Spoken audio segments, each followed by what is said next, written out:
لقد صدق الله رسوله الرؤيا بالحق لتدخلن المسجد الحرام إن شاء الله آمنين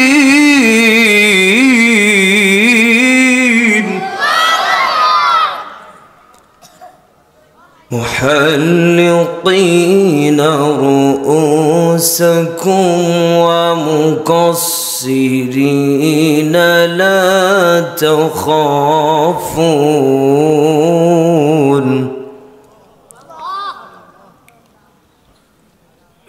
فعلم ما لم تعلموا فجعل من دون ذلك فتحا قريبا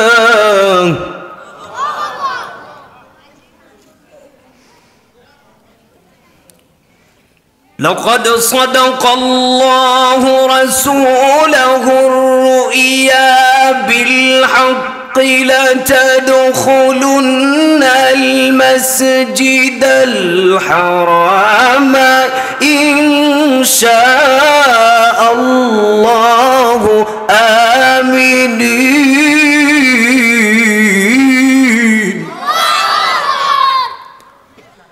আমি যদি কখনো তায়েফে যাই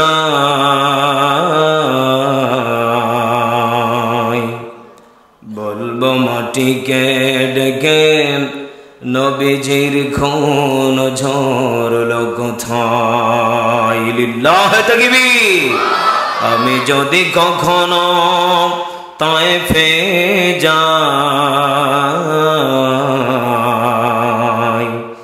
বলবো মাটিকে ডেকে নবীজির খুন ঝরলো কোথায় বলে দাও তায়া জামাকে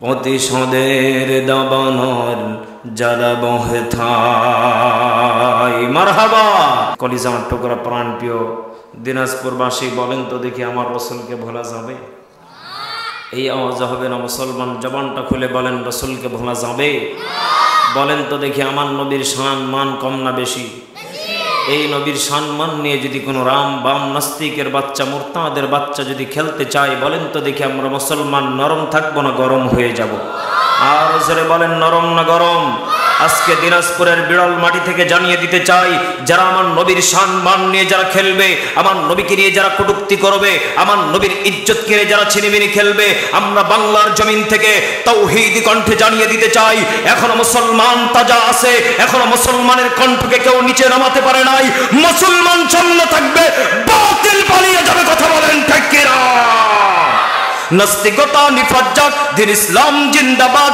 নাস্তিকতা নিফাজ্জাক দিন ইসলাম জিন্দাবাদ কোটি প্রাণে একই আওয়াজ খোদার দহি ছাড় পাবে না এই বাংলায় ঠাই হবে না মুসলমানরা জেগেছে আজ ঠিক নেই তোলো তোলো আওয়াজ তোলো জোর কদমে সামনে চলো সবাই মিলে একই তালে দাও না স্লোগান হে নারে তাকবীর নারে তাকবীর মুসলমানের এই দেশেতে নাস্তিকদের ঠাঁই নাই নাস্তিকদের পক্ষে যারা তাদের কোনো রক্ষা নাই ঠিক না বেঠি মুসলমানের এই দেশেতে নাস্তিকদের ঠাঁই নাই নাস্তিকদের পক্ষে যারা তাদের কোনো রক্ষা নাই এই দেশেতে থাকতে হলে কোরআন মানতে হবে কোরআন না মানলে তারা বিতাড়িত হবে তোলো তোলো আওয়াজ তোলো জোর কদমে সামনে চলো সবাই মিলে একই তালে দাও না স্লোগান ওই নারে তাকবীর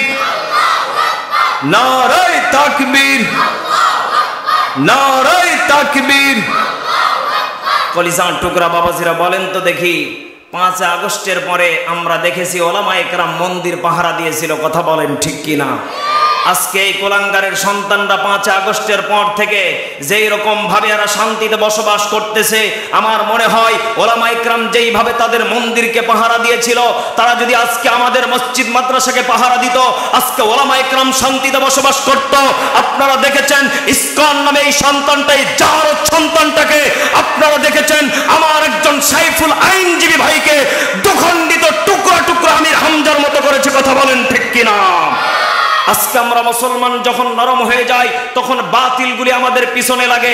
এজন্য আমরা জানিয়ে দিতে চাই, দিনাজপুরের মাটি থেকে যারা আমার নবীর সম্মান নিয়ে যারা খেলবে, আমার মুসলমানদের পিছনে যারা লাগবে, তাদেরকে বাংলার জমিনে কল্লাকে দুখণ্ডিত করে দিব। কথা বলেন ঠিক কিনা?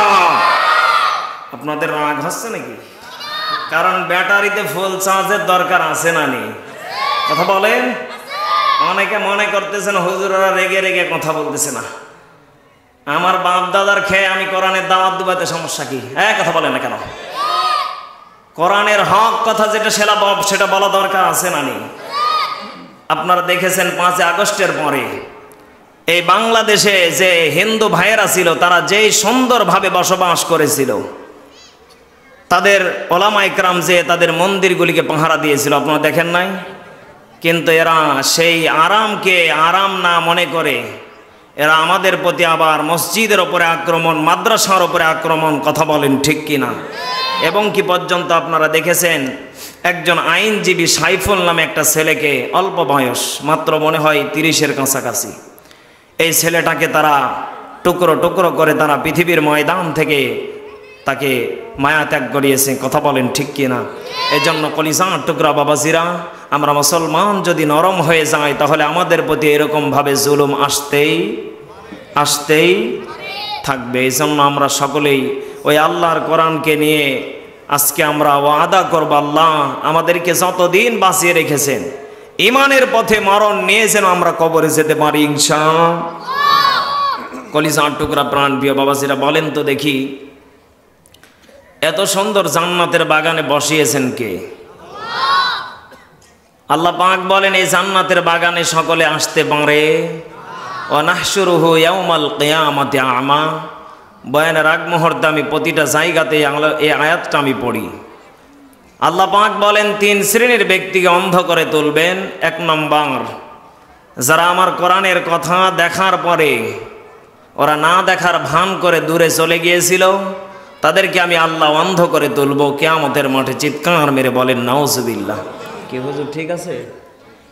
এজন্য যারা এখনো দোকানপাটে আড্ডা দিতেছেন, আল্লাহ পাক বলেন যে হে আমার বান্দা বান্দিরা, এত সুন্দর জান্নাতের বাগান প্রতিদিন তোমাদের জন্য সাজাবে না।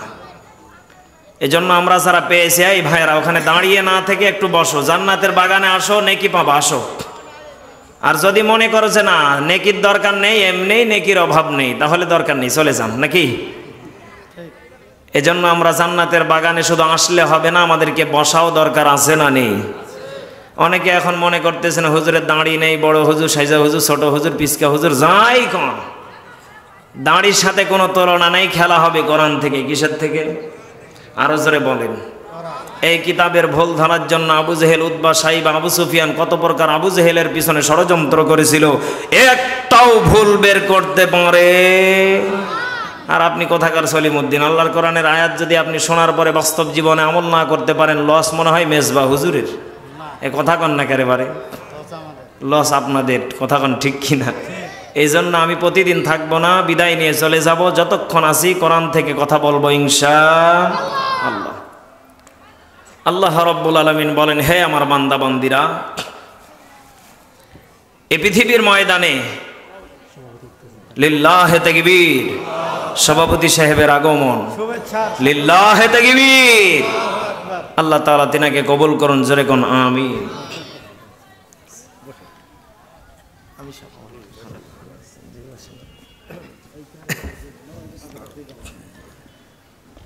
কলিজার টুকরা বাবাজিরা, আপনারা সকলেই মোহাব্বতের খাতিরে একটু জোরে সরে বলেন তো দেখি আলহামদুলিল্লাহ। আরো জোরে বলেন আলহামদুলিল্লাহ। কলিজার টুকরা বাবাজিরা, আজকে আমরা এই পৃথিবীর ময়দানে আল্লাহ রাব্বুল আলামিন যে আপনাকে আমাকে যে পাঠিয়েছেন কি করেছেন বলেন তো দেখি। আল্লাহ যে পাঠিয়েছেন, আল্লাহ পাক বলেন হে আমার বান্দা বান্দিরা, এই পৃথিবীর, এই ফোনটা ওখানে দিয়ে দাও। আল্লাহ পাক বলেন এই পৃথিবীর ময়দানে যে তোমাদেরকে পাঠিয়েছি, আমি আল্লাহ কেমন, আমি আল্লাহর আকৃতি কেমন, আমি আল্লাহ তোমাদেরকে কেন পাঠিয়েছি জানা দরকার আছে না নেই?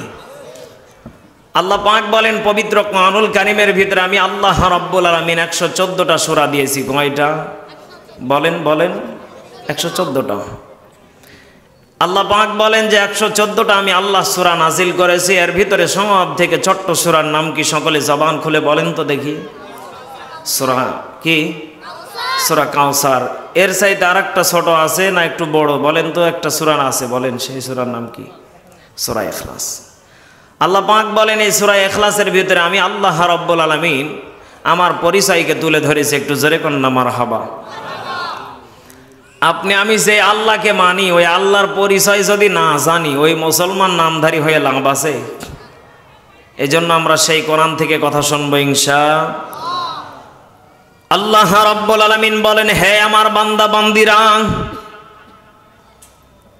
এই পৃথিবীর ময়দানে আমি 114টা সূরা আমি কোরআনুল কারীমের ভিতরে নাজিল করেছি। বলেন তো দেখি এই সূরা ইখলাসের ভিতরে আল্লাহর পরিচয় দেওয়ার উদ্দেশ্য আছে না নেই? আল্লাহ সূরা বাকারাতে দিতে পারতেন, আল্লাহ পাক সূরা আলে ইমরানে দিতে পারতেন, আরো অন্যান্য সূরা ছিলেন, কিন্তু সূরা ইখলাসে আল্লাহ কেন দিলেন? আল্লাহ রাব্বুল আলামিন এই ছোট্ট সূরার ভিতরে আল্লাহ রাব্বুল আলামিন জানিয়ে দিচ্ছেন বান্দারে, আমি যে আমার পরিচয়গুলি তুলে ধরেছি, এই পরিচয়ের ভিতরে যদি কোনো বান্দা বাস্তব জীবনে যদি আমল করতে পারে, আমি আল্লাহ রাব্বুল আলামিন ওই বান্দাকে ইমানদার বলে স্বীকৃতি দিয়ে দেব। চিৎকার মেরে বলেন সুবহানাল্লাহ। কিন্তু আল্লাহ পাক বলেন হে আমার বান্দা বান্দিরা, এর আগে কিছু আমল আছে। আল্লাহ পাক বলেন তোমরা যে মায়ের পেট থেকে বের হলে, বের হওয়ার পরে এই পৃথিবীর ময়দানে ইসলাম ধর্মের কিছু বিধিবিধান আছে না নেই? নেই মনে হয় এলাকাতে। ইসলামের যে ছোট্টবেলা যে বিধিবিধান আছে, বাচ্চাদেরকে সেই বিধিবিধানগুলি যখন মা বাবা শিক্ষা দেবে, এই শিক্ষার ভিতরে সন্তানগুলি আল্লাহর পথটাকে অটোমেটিক খুঁজে পেয়ে যাবে। আল্লাহ রাব্বুল আলামিন জানিয়ে দিচ্ছেন হে আমার বান্দা বান্দিরা, তোমাদেরকে আমি আল্লাহ রাব্বুল আলামিন জানিয়ে দিলাম ইয়া আইয়ুহাল্লাযীনা আমানু দুখুলু ফিস-সিলমি কাফা।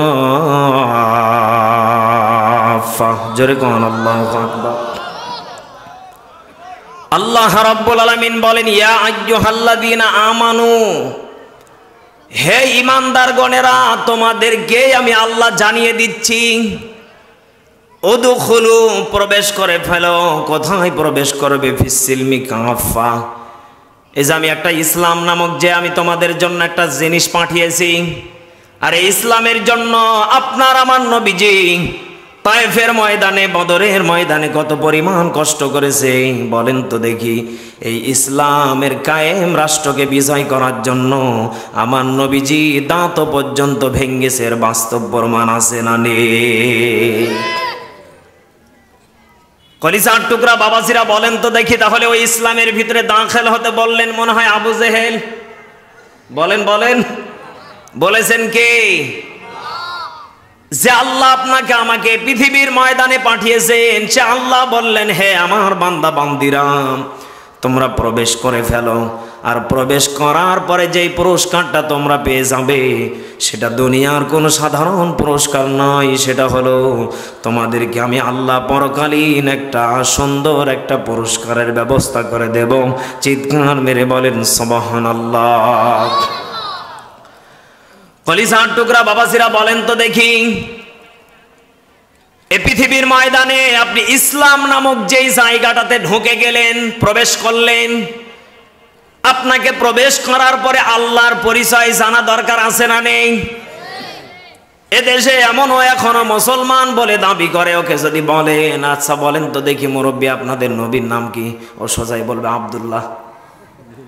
কথা বলে না কেন? বলেন, ডাইরেক্ট বলবে আব্দুল্লাহ। কিন্তু নবীর বাপের নাম আব্দুল্লাহ জানি না। কথা বলে না কেন?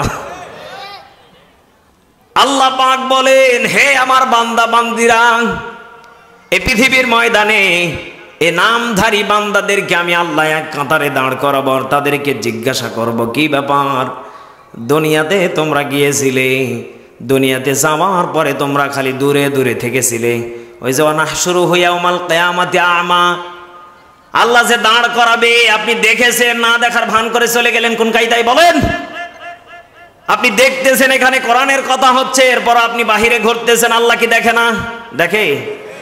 আল্লাহ রাব্বুল আলামিন বলেন, কিরামান কাতিবিনা ইয়ালামুনা মা তাফআলুন।